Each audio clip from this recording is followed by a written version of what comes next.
টমের ঘুম আর জেরির ফাঁদ। একদিন বিকেলে টম আরাম করে সোফায় ঘুমোচ্ছিল। জেরি চুপি চুপি এসে টমের গোফে দড়ি বেঁধে সেটার অন্য প্রান্ত পাখার সঙ্গে বেঁধে দিল। টম কিছুই টের পেল না।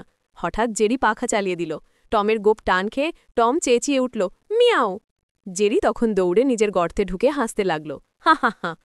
টমের প্রতিশোধের প্ল্যান। রেগে গিয়ে টম বলল, এই ছোট্ট ইঁদুরটাকে আজ ছাড়ব না। সে এক টুকরো চিজ রেখে পাশে একটা বড় জাল বসালো। কিন্তু জেরি তো বুদ্ধিমান, সে একখানা কাঠি দিয়ে চিজ ঠেলে নিল নিজের গর্তের দিকে। হঠাৎ ঝপ, জালটা টমের নিজের মাথায় পড়ল।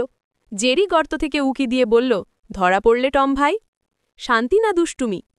এই দুষ্টুমি শেষে দুজনেই ক্লান্ত হয়ে সোফায় বসল। টম বলল, চলো আজকে একটু শান্তি করি।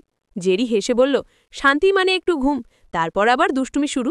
দুজনেই হেসে গড়াগড়ি খেতে লাগল আর ঘর ভরে উঠল মজা আর হাসিতে।